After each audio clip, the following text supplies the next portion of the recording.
ನಮಸ್ಕಾರ. ಇವತ್ತು ನಾವು 2025ರ ಮಾಯಾ ಜಿಂಕೆ ಭ್ರಮೆಗಳ ಬೆನ್ನಟ್ಟುವಿಕೆ ಅನ್ನೋ ಒಂದು ಆಕರದ ಬಗ್ಗೆ ಮಾತಾಡೋಣ. ರಾಮಾಯಣದ ಮಾಯಾ ಜಿಂಕೆ ಕಥೆ ಬಹುಶಃ ಎಲ್ರಿಗೂ ಗೊತ್ತಿರುತ್ತೆ ಅಲ್ವಾ? ಸೀತೆಯ ಆಸೆ, ಅದಕ್ಕಾಗಿ ರಾಮ ಒಂದು ಚಿನ್ನದ ಜಿಂಕೆ ಅನ್ಕೊಂಡು ಅದರ ಹಿಂದೆ ಹೋಗ್ತಾನೆ. ಆದರೆ ಅದು ಮಾರೀಚ ಅನ್ನೋ ರಾಕ್ಷಸನ ಮಾಯೆಯಾಗಿರುತ್ತೆ. ಆಮೇಲೇನಾಯ್ತು ಅನ್ನೋದು ಗೊತ್ತೇ ಇದೆ. ಇದು ಹಳೆಯ ಕಥೆ. ಆದ್ರೆ ಈ ಆಕರ ಹೇಳೋ ಪ್ರಕಾರ ಆ ಮಾಯಾ ಜಿಂಕೆ ಅನ್ನೋ ಕಾನ್ಸೆಪ್ಟ್ ಇದೆಯಲ್ಲ, ಅದು ಇವತ್ತಿಗೂ ಅಂದ್ರೆ 2025ರ ನಮ್ಮ ಕಾಲಕ್ಕೂ ತುಂಬಾನೇ ಪ್ರಸ್ತುತ ಅಂತ. ಹೇಗೆ ಅಂತ ನೋಡೋಣ. ಹೌದು, ಖಂಡಿತ. ಈ ಆಕಾರದ ಮುಖ್ಯವಾದ ಪಾಯಿಂಟ್ ಏನಂದ್ರೆ, ಮಾಯಾ ಜಿಂಕೆ ಇವತ್ತೊಂದು ಪ್ರಾಣಿ ರೂಪದಲ್ಲಿಲ್ಲ. ಬದಲಾಗಿ ಅದು ನಮ್ಮನ್ನ ಸೆಳೆಯುವ, ಕೆಲವೊಮ್ಮೆ ನಮ್ಮ ದಾರಿನೇ ತಪ್ಪಿಸುವ ಒಂದು ಭ್ರಮೆ ರೂಪದಲ್ಲಿದೆ. ಇದು ಹೆಚ್ಚಾಗಿ ನಮ್ಮ ಸಂಬಂಧಗಳಲ್ಲಿ ಕಾಣಿಸ್ಕೊಳ್ಳುತ್ತೆ ಅಂತಾರೆ. ಹೇಗೆ ಅಂದ್ರೆ, ಯಾರೋ ಒಬ್ಬರ ಒಂಥರ ಆಕರ್ಷಕ ನಗುಯಿಸ್ಬೋದು, ಅಥವಾ ಅವರ ವ್ಯಕ್ತಿತ್ವದ ಒಂದು ಹೊಳಪು, ಇಲ್ಲಾಂದ್ರೆ ಕ್ಷಣಿಕವಾದ ಒಂದು ಮೋಹ. ಇದು ನಮ್ಮನ್ನ ಅಂದ್ರೆ ದಿಕ್ಕು ತಪ್ಪಿಸೋ ಶಕ್ತಿ ಹೊಂದಿದೆ ಅಂತ ಈ ಬರಹ ಎಚ್ಚರಿಸುತ್ತೆ. ಓ, ಇದು ನಿಜವಾಗೂ ಇಂಟ್ರೆಸ್ಟಿಂಗ್ ಆಗಿದೆ. ಬರೀ ಹಳೆ ಕಥೆ ಅಲ್ಲ, ಇವತ್ತಿನ ನಮ್ಮ ಲೈಫ್ಗೆ ಕನೆಕ್ಟ್ ಮಾಡ್ತಾ ಇದ್ದಾರೆ. ಈ ಭ್ರಮೆನ ವಿವರಿಸೋಕೆ ಆಕರದಲ್ಲಿ ಏನಾದ್ರೂ ಇವತ್ತಿನ ಉದಾಹರಣೆಗಳಿದಾವ? ಇವೆ. 2 ಮುಖ್ಯ ಉದಾಹರಣೆಗಳನ್ನು ಕೊಡ್ತಾರೆ. ಒಂದು 23 ವರ್ಷದ ಒಬ್ಬ ಹುಡುಗನ ಕಥೆ. ಅವನು ತುಂಬ ಉತ್ಸಾಹಿ. ಅವನಿಗೆ ತನ್ನದೇ ಆದ ಗೋಲ್ಸ್, ಓದಬೇಕು, ಏನೋ ಮಾರಬೇಕು ಅಂತ ಯೋಜನೆಗಳೆಲ್ಲ ಇರುತ್ತೆ. ಆದರೆ ಎಲ್ಲೋ ನೋಡಿದ ಒಂದು ಮೋಹಕ ನಗುವಿಗೆ ಅವನು ಪೂರ್ತಿಯಾಗಿ ಮರುಳಾಗ್ತಾನೆ. ಆ ನಗುವಿನ ಹಿಂದಿರೋ ವ್ಯಕ್ತಿನ ಒಂಥರ ಆದರ್ಶ ಮಾಡಿಕೊಂಡು ಅದೇ ತನ್ನ ಜೀವನದ ಗುರಿಯನ್ನೋ ಹಾಗೆ ಭಾವಿಸ್ತಾನೆ. ಈ ಮಾಯಾನಗು ಅಂತಾರಲ್ಲ, ಅದರ ಹಿಂದೆ ಹೋಗಿ ತನ್ನ ಓದು, ಫ್ಯೂಚರ್ ಪ್ಲಾನ್ಸ್ ಎಲ್ಲ ಮರಿತಾನೆ. ಕೊನೆಗೆ ಏನಾಗುತ್ತೆ ಅಂದರೆ, ರಿಯಾಲಿಟಿ ಗೊತ್ತಾದಾಗ ಆ ನಗು ನಿಜ ಇದ್ರೂ ತಾನದರ ಮೇಲೆ ಕಟ್ಕೊಂಡಿದ್ದ ಇಡೀ ಪ್ರಪಂಚ ಅದು ಭ್ರಮೆ ಆಗಿತ್ತು ಅಂತ ಗೊತ್ತಾಗುತ್ತೆ.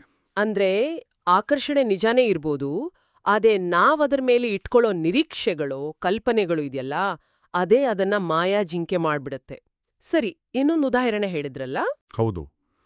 ಇನ್ನೊಂದು 42 ವರ್ಷದ ರಾಜೇಶ್ ಅನ್ನೋ ವ್ಯಕ್ತಿಯ ಸನ್ನಿವೇಶ. ಆತ ವೆಲ್ ಸೆಟಲ್ಡ್, ಅಂದ್ರೆ ಒಳ್ಳೆ ಫ್ಯಾಮಿಲಿ, ಮಕ್ಕಳು, ಕೆಲಸ ಎಲ್ಲ ಇದೆ.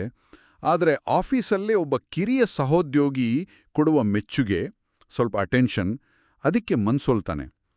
ತನಗೆ ಇನ್ನೂ ಯಂಗಿದ್ದೀನಿ, ಜೀವನದಲ್ಲಿ ಏನೋ ಮಿಸ್ ಆಗಿದೆ, ಆ ರೋಮಾಂಚನವನ್ನ ಮತ್ತೆ ಪಡಿಬೇಕು ಅನ್ನೋ ಒಂದು ಭ್ರಮೆಗೆ ಬೀಳ್ತಾನೆ.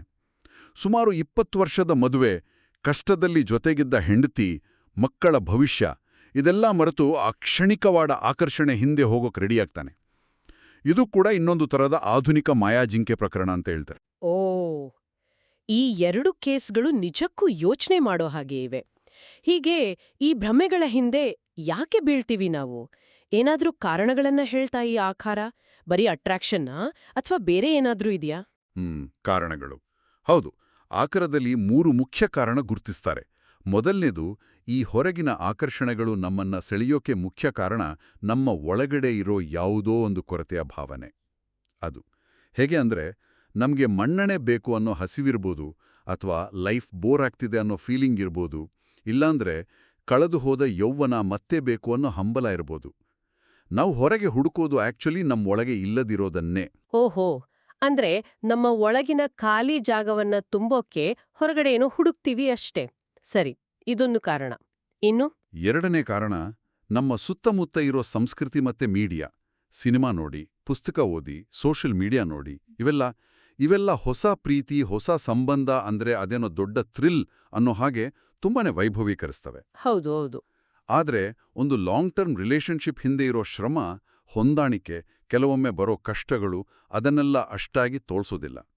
ಇನ್ನು 3ನೇದು, ನಾವು ಶುರುವಿನ ಆಕರ್ಷಣೆ ಇದೆಯಲ್ಲ, ಅದನ್ನೇ ಕೆಮಿಸ್ಟ್ರಿ ಅಂತ ಹೇಳ್ತೀವಲ್ಲ, ಅದನ್ನೇ ಲಾಂಗ್ ಟರ್ಮ್ ಹೊಂದಾಣಿಕೆ ಅಂದ್ರೆ ಕಾಂಪ್ಯಾಟಿಬಿಲಿಟಿ ಅಂತ ತಪ್ಪಾಗಿ ಅರ್ಥ ಮಾಡ್ಕೋತೀವಿ. ಓ ಸರಿ, ಫಸ್ಟ್ ಇಂಪ್ರೆಷನ್ನೇ ಎಲ್ಲ ಅನ್ಕೊಂಡ್ಬಿಡ್ತೀವಿ.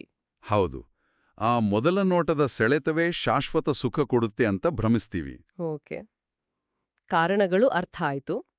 ಹಾಗಾದ್ರೆ ಮತ್ತೆ ರಾಮಾಯಣದ ಕಥೆಗೆ ಬರೋಣ. ರಾಮ ಆ ಮಾಯಾಜಿಂಕೆಯ ಸತ್ಯ ತಿಳಿದ ಮೇಲೆ ಏನ್ ಮಾಡ್ದ? ಅದರಿಂದ ನಾವು ಏನ್ ಕಲಿಬೇಕು ಅಂತ ಈ ಬರಹ ಏನಾದ್ರೂ ಹೇಳುತ್ತಾ? ಖಂಡಿತ, ಅದು ಬಹಳ ಇಂಪಾರ್ಟೆಂಟ್ ಪಾಯಿಂಟ್. ರಾಮನಿಗೆ ಸತ್ಯ ಗೊತ್ತಾದಾಗ ಅವನು ಜಿಂಕೆನ ದೂಷಿಸ್ಲಿಲ್ಲ ಅಥವಾ ಪರಿಸ್ಥಿತಿಯನ್ನ ಬೈಯುತ್ತಾ ಕೂರಲಿಲ್ಲ. ತನ್ನಿಂದ ತಪ್ಪಾಯ್ತು ಅನ್ನೋ ಜವಾಬ್ದಾರಿ ತಗೊಂಡು ಮುಂದೆ ಏನ್ ಮಾಡಬೇಕು ಆ ಚಾಲೆಂಜ್ ಎದುರಿಸೋಕೆ ರೆಡಿಯಾದ. ತನ್ನ ಜೀವನವನ್ನ ಮತ್ತೆ ಸರಿದಾರಿಗೆ ತರೋಕೆ ಪ್ರಯತ್ನಪಟ್ಟ. ಇದೇ ನಮಗೂ ಪಾಠ ಅಂತ ಆಕರ ಹೇಳುತ್ತೆ. ಇಂಥ ಮಾಯಾಜಿಂಕೆಗಳು ನಮ್ಮ ಲೈಫಲ್ಲಿ ಬಂದಾಗ ನಾವು ನಮ್ಮನ್ನೇ ಪ್ರಶ್ನೆ ಮಾಡ್ಕೋಬೇಕು. ಈ ಹೊಸ ಅಟ್ರಾಕ್ಷನ್ ನಿಜವಾಗ್ಲೂ ನಮ್ಮ ಬೆಳವಣಿಗೆಗೆ ಒಳ್ಳೇದಾ ಅಥವಾ ಸುಮ್ಮನೆ ಒಂದು ಸುಂದರವಾದ ಗೊಂದಲನಾ? ನಾವು ಯಾವುದರಿಂದ ಎಸ್ಕೇಪ್ ಆಗೋಕೆ ಟ್ರೈ ಮಾಡ್ತಿದ್ವಿ? ಈಗಿರೋ ಸಂಬಂಧದಿಂದಲ ಅಥವಾ ನಮ್ಮೊಳಗಿನ ಆ ಶೂನ್ಯತೆಯಿಂದಲ ಅಂತ ನಾವು ಯೋಚನೆ ಮಾಡಬೇಕು. ಅಂದ್ರೆ ಎಸ್ಕೇಪಿಸಂ ಬದಲು ರೆಸ್ಪಾನ್ಸಿಬಿಲಿಟಿ ಮತ್ತೆ ಸೆಲ್ಫ್ ಅನಾಲಿಸಿಸ್ ಮುಖ್ಯ ಆಗತ್ತೆ. ಹಾಗಾದ್ರೆ ಈ ಇಡೀ ಚರ್ಚೆಯ ಸಾರಾಂಶ ಹೀಗೆ ಹೇಳ್ಬೋದಾ? ಭ್ರಮೆಗಳು, ಈ ಮಾಯಾಜಿಂಕೆಗಳು ಪ್ರತಿ ಕಾಲದಲ್ಲೂ ಇರ್ತವೆ, ಬೇರೆ ಬೇರೆ ರೂಪದಲ್ಲಿ. ಜಾಣತನ ಇರೋದು ಅವುಗಳನ್ನ ಗುರ್ತಿಸೋದ್ರಲ್ಲಿ, ಅವು ನಮ್ಮ ಜೀವನವನ್ನ ಹಾಳು ಮಾಡೋ ಮೊದಲೇ ನಾವು ಎಚ್ಚೆತ್ಕೊಳ್ಳೋದ್ರಲ್ಲಿ. ಹೌದು, ಖಂಡಿತವಾಗಿಯೂ. ಸೌಂದರ್ಯವನ್ನ ಅಥವಾ ಆಕರ್ಷಣೆಯನ್ನ ನಾವು ತಿರಸ್ಕರಿಸಬೇಕು ಅಂತಲ್ಲ ಇದರ ಅರ್ಥ. ಆದರೆ ಆಕರ್ಷಣೆಯಲ್ಲಿ ಯಾವುದು ನಿಜ, ಯಾವುದು ಭ್ರಮೆ ಅಂತ ವಿವೇಚನೆ ಮಾಡೋದಿದೆಯಲ್ಲ, ಅದೇ ಪ್ರಬುದ್ಧತೆ. ನಮ್ಮ ಜೀವನದ ಹುಡುಕಾಟ ಬರೀ ಕ್ಷಣಿಕ ಸಂತೋಷಗಳ ಕಡೆಗೆ ಇರಬಾರ್ದು. ಬದಲಿಗೆ ಒಂದು ಸ್ಥಿರವಾದ, ಅರ್ಥಪೂರ್ಣವಾದ ಉದ್ದೇಶದ ಕಡೆಗೆ ಇರಬೇಕು ಅನ್ನೋದನ್ನ ಈ ಆಖರ ಒತ್ತಿ ಹೇಳುತ್ತೆ. ಸರಿ. ಕೊನೆಯದಾಗಿ ಕೇಳುಗರು ಯೋಚನೆ ಮಾಡೋಕೆ ಒಂದು ವಿಷಯವನ್ನ ಈ ಆಖರ ಕೊಡುತ್ತೆ.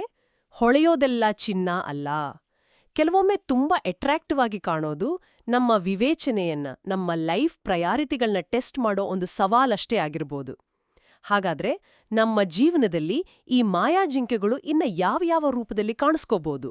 ಬಹುಶಃ ಇದ್ರ ಬಗ್ಗೆ ಯೋಚನೆ ಮಾಡೋದು ಒಳ್ಳೇದೇನೋ ಅಲ್ವಾ?